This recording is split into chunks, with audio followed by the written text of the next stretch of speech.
2025년 4월 29일 화요일 새벽 기도입니다. 오늘 말씀은 잠언 27장 8절에서 17절, 잠언 27장 8절에서 17절 말씀입니다. 오늘 말씀의 제목은 사람이 사람을 빛나게 한다입니다. 사람이 사람을 빛나게 한다. 오늘은 제목처럼 인간관계와 삶의 교제에 대한 말씀을 담고 있습니다. 오늘 말씀을 통해서 또 인생을 하나님으로부터 배울 수 있는 귀한 시간이 되기를 원합니다. 8절 말씀부터 함께 보겠습니다. 고향을 떠나 유리하는 사람은 보금자리를 떠나 떠도는 새와 같으니라. 여러분, 떠도는 새를 한번 상상해 보십시오. 어디 비를 피할 데도 없고 반겨주는 이도 없고 얼마나 몸이 고되고 피로한데 기댈 곳은 없고 참 서글픈 인생이 떠도는 새와 같은 인생이죠. 그런데 모든 인간들에게는 하나님이 주신 보금자리가 있습니다. 이 보금자리라는 것은 내가 편안하게 쉴 수 있고 기댈 수 있는 어떤 자리라는 거죠. 근데 여러분, 새의 둥지를 가보신 분들은 알겠지만 그냥 마냥 쉴 수만 있는 자리가 아닙니다. 그곳은 내가 낳은 알이 있고 갓 태어난 새끼가 있기 때문에 내가 그것을 돌봐야 하는 역할과 책임이 동시에 주어지는 자리가 바로 보금자리인 것입니다. 그래서 이것은 우리에게 주는 하나님의 책임에 대한 이야기를 말하고 있습니다. 가정도 그렇고요, 교회도 그렇고, 직장도 그렇고, 하나님이 우리에게 허락하신 그런 자리가 있습니다. 각 사람마다. 그런데 그런 귀한 자리를, 하나님이 주시는 위치를 쉽게 여기거나 버리게 되는 것을 보고 방황하는 새와 같다라고 이야기한 것입니다. 굉장히 인생이 처량하고 좀 마음 둘 곳도 없고 위로도 받기 어렵고 그냥 계속 몸과 마음이 힘든 그런 상태인 것입니다. 그래서 우리는 진짜 우리에게 허락하신 하나님의 그 보금자리를 귀하게 여겨서 그곳에서의 책임도 다하고 또 그곳 안에서 주는 하나님의 위로와 평안을 누릴 수 있도록 그곳에 우리가 머무를 수 있는 은혜가 필요합니다. 여러분, 퇴근 후에 집이 없으면 얼마나 마음이 무겁습니까? 또 어딜 가든 아무도 반겨준 이가 없으면 얼마나 서글픕니까?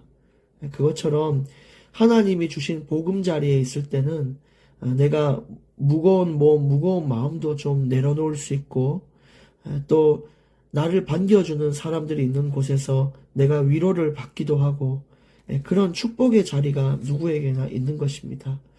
그래서 교회 공동체를 여러분 좀 귀하게 여기시기를 바라고 또 사랑하는 가정에서도 소홀하게 가정을 돌보는 일이 없도록 우리가 해야 될 것입니다. 만약에 우리가 그렇게 살지 못하면 밖에 떠도는 새와 같이 늘 지친 인생을 마주하게 될 것입니다. 하나님이 주신 나의 보금자리를 찾아갈 수 있는 은혜가 우리 모두에게 있기를 원합니다. 혹시나 아직도 예배를 드리지 않고 또 그냥 세상 가운데에서 치열하게 살고 있는 자들이 있다면 또 불신자들이 있다면 정말로 세상이 줄 수 없는 그 평안이 있는 하나님이 주신 예비한 그 보금자리로 나아가시길 바랍니다. 마땅히 가까운 교회로 나가셔서 하나님 앞에 서시길 바랍니다.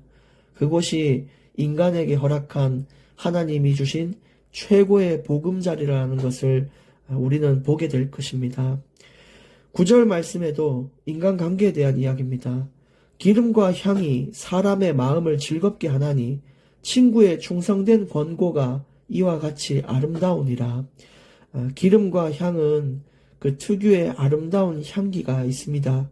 그것처럼 한 사람을 잘 만난다는 것은 아름다운 향기를 만나는 것과 같습니다.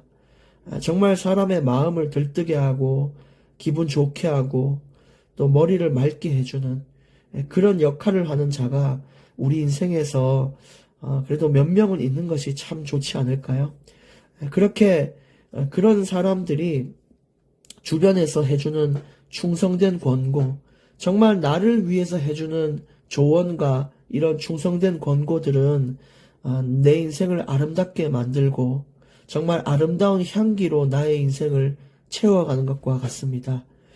그래서 주변의 그 충고와 권고를 또 우리가 귀담아 듣고 내 인생을 아름답게 만들 수 있는 길을 가기를 원합니다. 10절, 네 친구와 네 아비의 친구를 버리지 말며 네 환난 날에 형제의 집에 들어가지 말지어다. 가까운 이웃이 먼 형제보다 나으니라. 여러분, 어려울 때 우리 주변에 향기로운 냄새와 같은 친구를 두라고 우리가 좀 전에 말씀을 나눴습니다.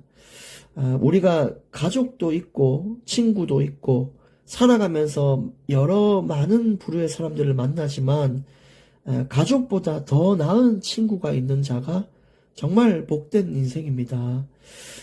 우리는 항상 어려울 때 가족을 또 먼저 떠올리고 가족을 찾아가야 되고 거기에 기대야 되고 이런 것도 참 복된 일일 수 있지만 여기서 말하는 관계는 정말 내가 일상에서 만나는 사람과의 좀 신뢰와 돈독한 관계 속에 나를 가장 잘 알고 가까이에서 내게 진실된 말을 해줄 수 있는 자가 있는 것이 복되다는 것입니다. 그래서 그런 친구의 뼈 때리는 말도 나를 살리는 말임을 알고 우리가 받아들일 수 있는 그런 신뢰를 둘 수 있는 친구를 만드는 것이 중요합니다. 그래서 항상 우리가 뭐 어려우니까 부모님을 찾고 뭐 어떻게 하고 하는 것보다 정말 이런 친구가 더 낫다. 가까운 이웃이 멀리 있는 형제보다 낫다라는 이야기죠. 그래서 우리 주변에 이런 사람들이 많이 생겨나기를 원합니다. 이 역시 하나님께 기도할 때 주님은 만남의 축복을 통해 붙여주실 것입니다. 내 인생을 위해서라도 이런 사람들과의 만남이 있어야 될 것을 우리는 좀 명심을 할 필요가 있는 것이죠. 11절, 내 아들아 지혜를 얻고 내 마음을 기쁘게 하라. 그리하면 나를 비방하는 자에게 내가 대답할 수 있으리라. 여러분, 사람들의 많은 부류 중에는 나에게 항상 잘하는 사람만 있는 게 아니라 나를 헐뜯고 욕하고 비웃는 자들도 있을 것입니다. 근데 그런 사람들하고 우리가 말로써 자꾸 싸우면 그 대화가 안 된다는 것입니다. 그러면 어떻게 해야 되냐? 지혜를 얻고 그 지혜를 가지고 살아가다 보면 내가 맞다라는 것을 증명하게 된다는 것입니다. 처음에는 나를 비웃고 네가 뭘 하겠냐? 뭐 네 같은 건 필요 없다. 그게 세상의 눈빛이고 그게 주변의 나를 향한 중심이었다면 어느 날 내가 기도하며 하나님의 지혜로 살다 보면 사람들이 우러러보는 자리에 설 수 있고 많은 사람의 존중과 신뢰를 받는 인생을 만들 수 있습니다. 그렇게 되면 굳이 내가 입으로 말하지 않아도 그 사람들이 보고 내가 틀렸구나를 깨닫게 되는 거죠. 그래서 나를 비방하는 자에게 삶으로 대답할 수 있는 인생으로 나아가라는 뜻입니다. 12절, 슬기로운 자는 재앙을 보면 숨어 피하여도 어리석은 자들은 나가다가 해를 받느니라. 그리고 13절도 함께 보겠습니다. 타인을 위하여 보증선자의 옷을 취하라. 외인들을 위하여 보증선자는 그의 몸을 볼모 잡을지니라. 12절 13절은 경거망동하게 행동하지 말고 신중하게 살아야 할 것을 얘기하고 있습니다. 예를 들어 누가 와서 나 보증 좀 서달라 이러면 이 사람의 신용도가 얼마고 정말 그것에 그 여력이 되냐, 갚을 수 있는 능력이 되냐, 또 그 사람이 왜 이렇게밖에 될 수 없었냐. 우리가 항상 이런 것들을 신중하게 보고 행해야 되잖아요. 그리고 이 사람이 갚지 않을 경우에 어떻게 할 거냐. 여기서는 몸을 볼모로 잡거나 옷을 뺏어가서 이렇게 그냥 자기가 갖고 있어라. 혹시 모르니까 이것처럼 대비책도 세워라. 이렇게 얘기하면서 신중한 인생을 말하고 있어요. 근데 이제 슬기로운 자는 그렇게 한다는 거죠. 괜찮을까? 아, 앞에 이거 웅덩이가 있네. 아, 이거 웅덩이는 피해야겠다. 이런 게 있는데, 근데 지혜롭지 않은 어리석은 자들은, 야, 그냥 하면 되지, 뭐 필요하냐? 앞에 웅덩이가 있어도, 야, 일단 웅덩이 가봐. 뭐 죽기 하겠냐? 이런 식으로 인생을 너무 쉽게 생각한다는 거예요. 예, 그래서 어리석은 자는 상처를 많이 받고, 슬기로운 자는 사람에 대한 상처를 잘 피해간다는 것이죠. 여러분, 우리에게 이런 지혜가 필요합니다. 신중한 그런 관계가 필요하고, 또 그렇지 않을 경우에도 우리가 사람을 통해 상처받지 않는 대비책이 필요해요. 내가 이런 사람을 믿어서, 야, 이렇게 함께 하기로 했는데, 이 사람이 나를 배신하고 갔단 말이에요. 그러면, 그런 것도 미리 예상을 해서, 아, 그래, 내 플랜 B에 있었던 일이 일어났구나. 이렇게 하면 되겠다. 라고 넘겨야 되지. 아, 어떻게 그 사람이 그럴 수 있냐라면서 자신의 인생을 망가뜨리고 갉아먹는 일이 없어야 될 것입니다. 14절. 이른 아침에 큰 소리로 자기 이웃을 축복하면 도리어 저주같이 여기게 되리라. 이것도 사람을 대할 때 인생의 타이밍을 말하는 겁니다.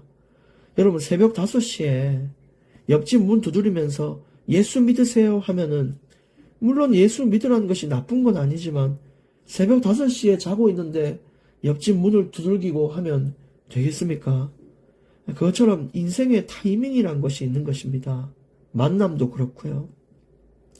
교회에서 누가 아침에 와서 주일날 조용하게 기도하고 은혜 받으려고 말씀을 묵상하고 있는데 가서 막 박수를 치면서 영광 영광 할렐루야 하면서 그 사람을 그렇게 막 귀에 대고 소리치면은 그게 맞는 것입니까? 아니라는 거예요. 많은 사람들을 대할 때 그 사람의 성품, 성격 이런 것들 다 다른데 어떻게 내가 원하는 대로 인간관계가 되겠습니까? 내가 활발하다고 해서 상대가 활발하다고 바라는 것이 그것이 욕심이고 교만 아니겠습니까? 그러니까 그 사람을 보고 그 사람의 타이밍과 그 사람이 가지고 있는 인생의 시간표를 보고 행하는 것이 중요합니다. 그렇지 않으면 자꾸 다툼이 일어납니다. 그래서 15절에 다투는 여자에 대한 이야기가 나옵니다. 다투는 여자는 비 오는 날에 이어 떨어지는 물방울과 같다. 그러니까 뭘 해도 문제를 삼고 시비를 걸고 욕을 하고 분노를 일으키며 짜증내고 이런 사람들은 비 오는 날에 물방울 같대요. 처음에는 똑똑똑똑 이게 비가 떨어질 때 야, 참 낭만적이다 이러지만 여러분 하루 종일 떨어지는 물방울 소리를 들어보면요. 신경질이라고 얼마나 거슬리는지 몰라요. 그것처럼 어디에 가든 다툼을 유발하고 문제를 삼고 이런 사람은 모든 사람들에게 신경이 쓰이게 되는 가시와 같은 존재가 되는 것입니다.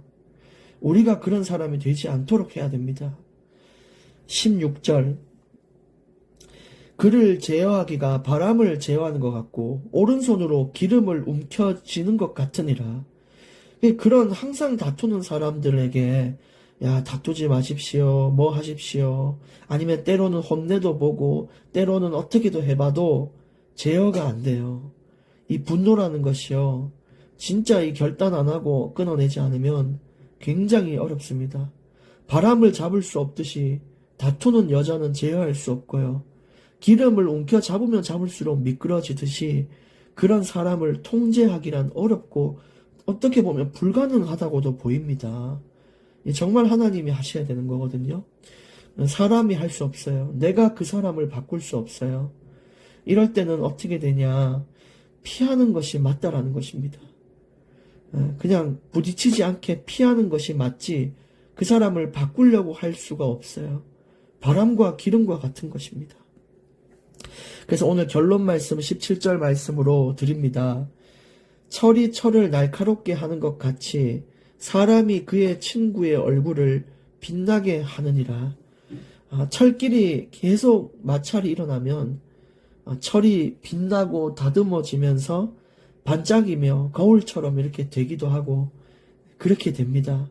그것처럼 우리 인생에는 사람과 사람과의 만남을 통해 그 부딪힘과 서로 위로해줌과 서로 충고해줌과 그렇게 부딪히고 부딪히며 사회적인 인생을 살면서 성장하게 된다는 것입니다. 그래서 많은 사람과의 관계 속에 서로가 서로를 빛나게 만들 수 있는 그런 교제의 인생이 되기를 원하고요. 또 우리 주변에 나를 빛나게 만들 수 있는 자들을 많이 둘 수 있도록 하나님께 만남의 축복을 기도해 보시기를 바랍니다. 기도하겠습니다. 하나님 감사합니다. 오늘 주신 말씀처럼 우리 인간적인 관계를 돌아보며 우리가 변화되어야 될 부분을 가슴 깊이 새기며 변화할 수 있게 하시고 또 우리 주변에 나를 살리고 나를 정말 소생케 하는 귀한 만남의 축복을 마음껏 열어주셔서 나도 빛나고 상대도 빛날 수 있는 그런 서로가 서로를 살리는 사회적인 축복이 넘쳐나게 하여 주시옵소서. 사람 때문에 상처받는 일이 없도록 늘 우리 인생의 대비책, 우리 인생의 신중한 마음을 품고 살게 해 주시옵시고 또 어떤 환란이 있어도 우리가 흔들리지 않고 주님을 의지하게 하여 주옵소서. 예수 그리스도 이름으로 간절히 기도드리옵나이다. 아멘.